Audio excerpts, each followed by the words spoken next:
11 सितंबर 2001, ऐसा हमला जिसने न केवल अमेरिका बल्कि पूरे वर्ल्ड को हिला दिया था। अल कायदा के आतंकी जिन्होंने अलग अलग ग्रुप में अमेरिका की ओर उड़ान भरने वाले 4 प्लेन को हाईजैक कर लिया था। इस हमले को लीड कर रहा था ओसामा बिन लादेन। कुछ ही घंटों बाद पहला विमान वर्ल्ड ट्रेड सेंटर के नॉर्थ विंग से जा टकराया और दूसरा साउथ ब्लॉक से। कुछ ही मिनटों में वर्ल्ड की सबसे बड़ी बिल्डिंग धराशायी हो। प्लेन वॉशिंगटन डीसी के पेंटागन आर्मी हेडक्वार्टर से जा टकराया।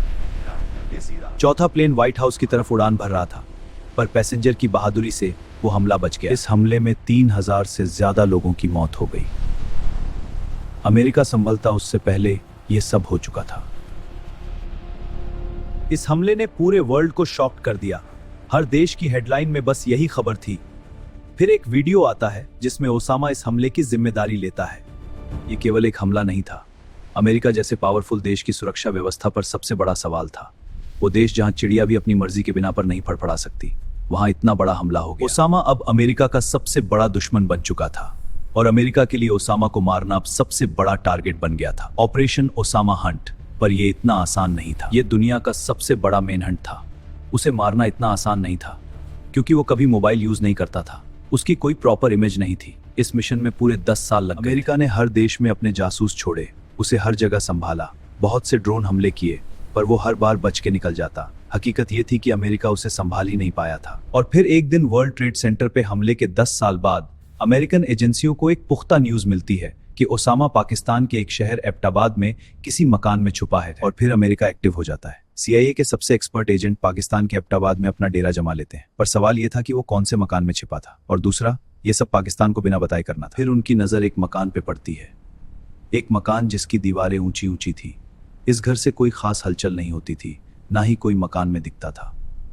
एजेंट नोटिस करते हैं कि इस घर में किसी को जाने की इजाजत नहीं होती है। बस सुबह शाम एक गाड़ी इस घर से बाहर जाती है और जरूरी सामान लेकर वापस घुस जाती है, और मेन गेट हमेशा बंद रहता है। एक एजेंट उस घर के आसपास खेल रहे कुछ बच्चों से बात करता है, तो वो बच्चे बताते हैं कि अगर कभी हमारी बॉल घर में चली जाती थी तो हमें वो बॉल वापस नहीं मिलती थी, बल्कि एक अंकल हमें वैसी ही नई बॉल दिला देते। फिर एक नाम सामने आता है, अबू अहमद अल कुवैत।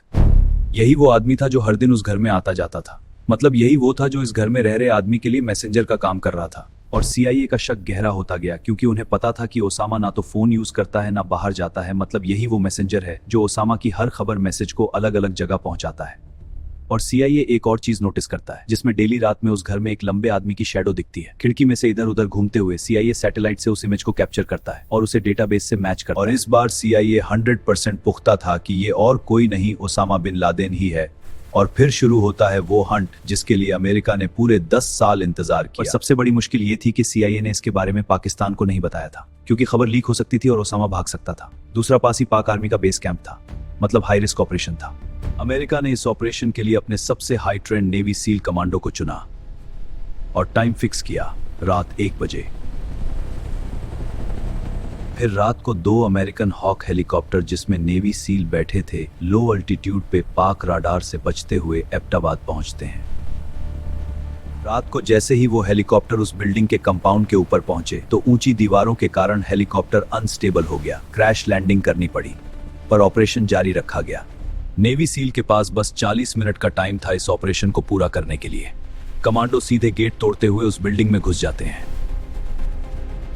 जैसे ही वो बिल्डिंग के फर्स्ट फ्लोर में घुसते हैं, उन्हें वहां वही मैसेंजर अबूकर कुवैत मिलता है।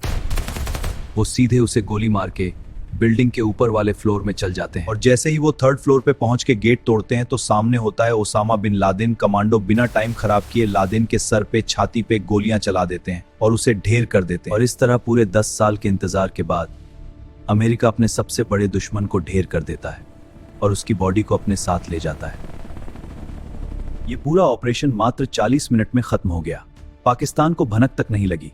दूसरे दिन अमेरिका प्रेस कॉन्फ्रेंस में ऐलान करता है कि हमने ओसामा को मार गिराया।